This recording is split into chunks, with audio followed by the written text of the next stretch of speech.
Good morning, everyone, and welcome to the Rangers Review morning briefing for Wednesday, the 27th of October. I'm Derek Clark. I'm joined this morning by Chris Jack. It's a pleasure having you on, Chris. There's only one thing to talk about, I guess, sadly, shortly after we recorded our daily briefing yesterday, the sad news of Walter Smith's untimely passing at the age of 73. Very sad day in the history of the club, Chris. What was your take on the events yesterday? We all knew he was unwell, of course, but it was still a big shock to us all. No, as you say, Derek, we've known for some time that Walter was unfortunately struggling with his health. Had regular updates over the last few months, and he seemed to be doing well and seemed to be getting a bit better. But the news we were all unfortunately expecting and dreading also get confirmed yesterday morning. And even though we knew he hadn't been well, it still came as a body blow. It still came as such a huge shock. And when it actually comes through and you actually see it and it hits you, it was really difficult to take yesterday morning. And you can tell by the outpouring of emotion amongst not just the Rangers fans but the Scottish football community or the wider football world, in fact, now down south across Europe. It shows just how much Walter Smith meant to the game and how much he meant to people. I said yesterday, all the tributes, every word of tribute was well earned, but I still don't think they do the man and the manager justice. Yeah, absolutely. Douglas has got in touch. Morning, Douglas. Morning, guys. Well and truly gutted, RIP, Gaffer.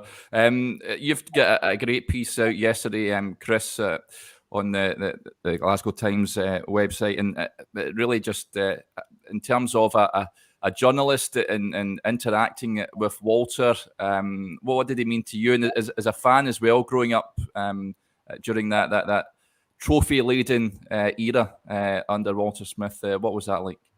Like so many others of my generation, of your generation, Derek, Walter was just such a huge part of your personal and professional life. Now, you grow up as a child of 9 in a row, and then by the time I then become a writer with the Herald Times, he's then the Rangers manager, and two such huge moments in my life, and Walter was there for both of them. That's why I think for a lot of people it felt like losing a family member yesterday. It wasn't just a football manager that had passed away. It was somebody that you had grown up with, somebody that was responsible for so many great days in your life. We'll all have favourite Walter moments or favourite games that he oversaw, cup wins, Old Firm wins, whatever it may be, but somebody that was just such a huge part of your life. And I think that's why it hit people so hard yesterday. It did feel more than just a normal football personality passing away, whether you knew him closely or whether you had never had the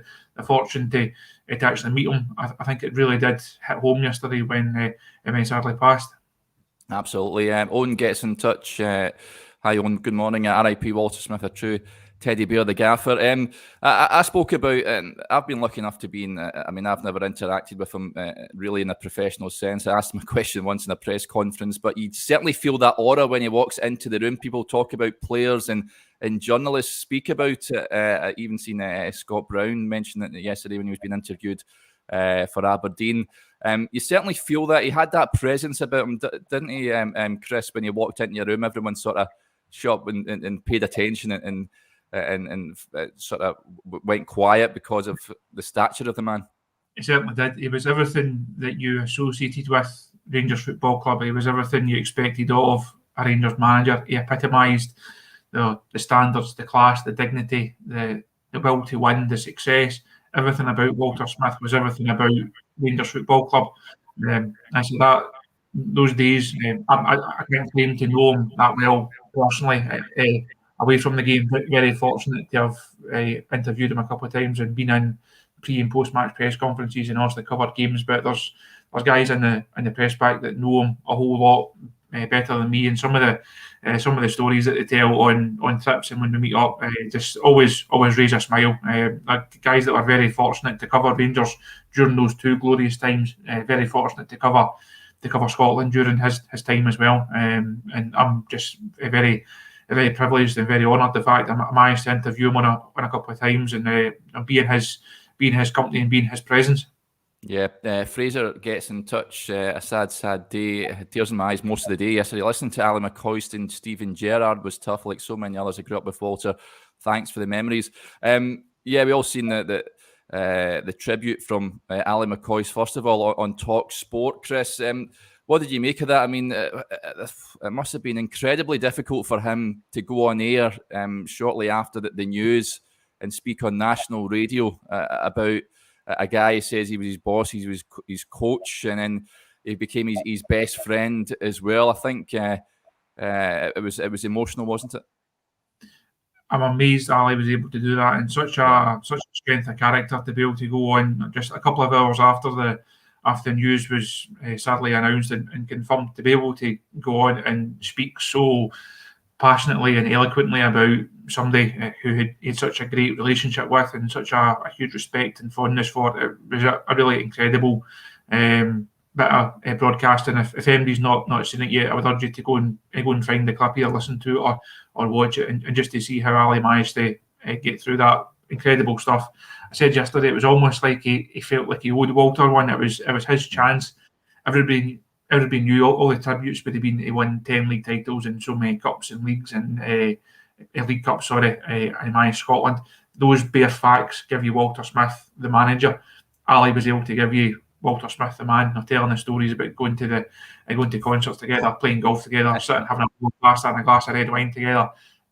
The stories that Ali could tell about Walter was just endless, and that it was almost like it was his chance to give people a bit of insight into Walter the man, and that's something I think that's come across in quite a lot of the tributes. It was clearly a wonderfully gifted football manager, a man tactically astute, had a winning mentality, had a way of dealing with players to get the best out of them. But away from the game, he was a loving father, husband, a doting grandfather, and just someone who was great company. And that's something that really has come out in all the tributes, and none more so than the way that Ali spoke yesterday. Oh, absolutely. James gets in touch. He says just that Walter was a legend, not just his achievements on the park, but in his personal life was loved by his family. RIP. I wanted to touch on the McCoy's piece because there was a bit that I liked where he talked about the night in Florence when Walter didn't know the score before Nacho was stepping up. I was in a bit of surreal like that as well. I had no idea what the score was because you never realised that Rangers were so close to reaching a European final on that evening, and when Nacho obviously converts the penalty, all bedlam ensues. Is there any second spell along with Ali as his assistant, Chris? Any sort of moment that sticks out for you is at the top there? I think the one that always sticks out for me is the day we won the league down at Kilmarnock. I was the second man for even times that day and was fortunate enough to get to go and actually cover the game. And having been at previous title winning days in the previous couple of seasons up at Tannadice, to be there that day to see Rangers win the league in 7 minutes in such just remarkable fashion, that was basically Walter's, his final act as Rangers manager. It just summed up everything about that side, that will to win, that ruthlessness. There was no way the Rangers were not going to win the league that season. There was no way Walter was going to bow out, having not delivered his 10th title. And the celebrations down at Rugby Park, and then getting back to Ibrox were just great. By the time I actually got finished my stuff, do all the interviews and stuff after it, got everything filed, drove back up the road, thought, right, I'm going to go to Ibrox and see what the party's like. Cut off the motorway, drove down Broomloan Road just as everybody was leaving and heading back up the way, and I missed the whole thing. But to be at Rugby Park that day was special, and certainly one of my favourite Walter moments. Yeah, absolutely. John Dooley gets in touch. Hi, John. Yesterday, I felt like I lost a close member of my family. That was how much Walter touched you, was his human qualities. RIP. Sir Walter. Sandra also gets in touch. Sadly, yesterday, Walter's my husband, father, grandfather, always be a hero. Her thoughts and prayers are with his family and friends at this sad time. In his first spell, Chris, growing up as a young boy, I'd imagine, you were just sort of used to Rangers lifting trophies, and Walter Smith was at the helm for all of that. It was just the norm, wasn't it? You never knew anything different. It's not until you look back now as an adult you realise just how successful he was to manage a team like that, and of course achieve 9 in a row as well. We're spoiled back then, weren't we? We certainly were, and it's probably the type of success and the type of era that it's hard to see happening again. It's hard to see a manager having that longevity again, being able to build team after team, to have disappointments in European competition, but still be just ruthless and relentless and success after success in Scotland. He was also blessed with great players. Your Gazas, your Loudups, your McCoys, your Gorhams, your Goffs. These guys speak for themselves, but having great players doesn't make a great team. A great manager makes a great team. It takes a special character and a special man to be able to bring all that together tactically and bring it together in terms of personalities and really put that aside on the park, and to be able to do it year after year for that period, especially having come into the job in such difficult circumstances, obviously with Graham leaving towards the end of the season, and I think getting over that line, not that there was any doubt in people's minds that Walter was the right man for the job, getting over the line and then just going on. He was always going to write his own very special chapter in Rangers history. Yeah, absolutely. We touched on Steven Gerrard's tribute yesterday as well. I mean, that was emotional in itself. Again, hard to do because he touched Gerrard. They were so close together, those two.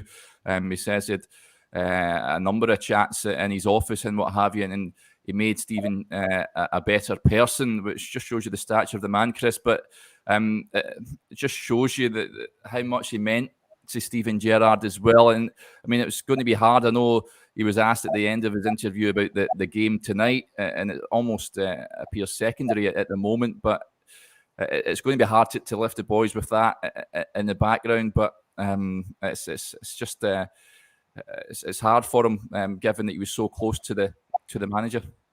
A really emotional night at Ibrox tonight. I'm heading along later on and heading early just to go and see the tributes and to see what the fans are, just to see that outpouring of emotion. A really special night at Ibrox tonight. A very difficult one for the players, I would think. A very difficult one for the fans. It's almost like a memorial service for Walter with a game of football in the middle of it. It's a really weird setup, but I'm sure if you'd asked Walter, do you want the game to go ahead, his answer would have been, of course I do, son. Don't be silly. Just get on with it. And he would have understood that the players and the manager have a job to do, and there would be no finer tribute from the players and the manager if they could win the game tonight and then go on and win the title. The 55 meant so much to Rangers as a support and as a club.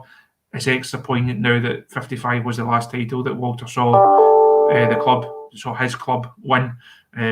So if they could go on and win 56 this season, that would be the perfect tribute that the manager and the players could pay to an absolute legend. Oh yeah, it certainly would. Robert McFarlane gets in touch. Morning, Robert. What made Walter a special man was also done off the park when hearing of my best friend's dad's terminal health and failing spirits. He organised for a tour of the trading centre to meet everyone. We're hearing lots of tremendous stories like that. And Jamie also gets in touch. As James said, Walter's DNA is all over the club and always will be. Rest well, Walter. You are our legend. Yeah, it speaks volumes when a guy like Steven Gerrard, a guy of such stature in the game, speaks like that, and how sort of heartbroken he was, Chris, isn't he? I mean, he is Rangers.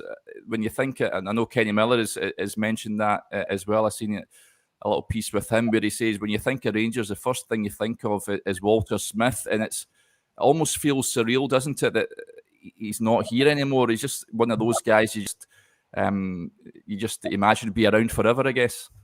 As I said earlier on, when you think of Walter Smith, you think of Rangers, the two, in terms of standards and the way you expect people to conduct themselves. He was everything that epitomised Rangers Football Club. He was the ultimate Ranger in everything that he did, both on and off the park. And he stands for me as arguably the greatest ever Ranger. I know people will say, Bill Struth over such a long time and his achievements will never be beaten. If Rangers was the club that Bill Struth helped to build, then Rangers is the club that Walter Smith really helped cement in a modern age. But it's impossible to compare eras and achievements. You consider how much the game has moved on, but there's no doubt in my mind that Walter Smith is as important a figure in the history of Rangers as Bill Struth, and somebody who the fans clearly have a huge respect for, admiration for, and I say somebody whose legacy will live on forever.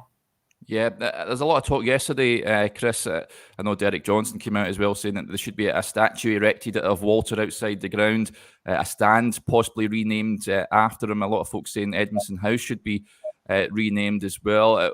Where do you stand on that? I always find it quite strange after someone sadly passes away. There's this discussion of what can we do to honour them. Well, yeah. It should have been done while Walter was still here to actually see it. Yes, I think it would be a fitting tribute if the Copeland was renamed the Walter Smith stand, or there was a statue, or Edmondson House was named in his honour. That would be a very fitting and very poignant and very worthwhile tribute. I just wish it had been done 2 years ago when Walter was actually here and helped to see it and appreciate it. I'm sure the club will have something in mind that they're not going to be short of people throwing ideas at them, and I'm sure they'll speak to Walter's family, and anything that gets the blessing of the Smith family. I'm certainly all for. There's no figure in the club's history that's more deserving of a lasting tribute at Ibrox. I say the only sad thing is that he's not here to enjoy it himself. But knowing the humility of him, he probably wouldn't have wanted one anyway. He would have passed on the adulation to the players or the directors at the club at the time that helped him, or anybody else that helped him. He was never one to take the limelight for himself. But I say anything that the club do to honour him, there is no tribute too small for Walter Smith. Yeah, here. And finally, before we finish up, Chris, of course, there is a game tonight. It's going to be most emotional, of course, in terms of, it's hard to actually think about the game and taking on Aberdeen, but how do you see the game going itself? A very important one for Rangers.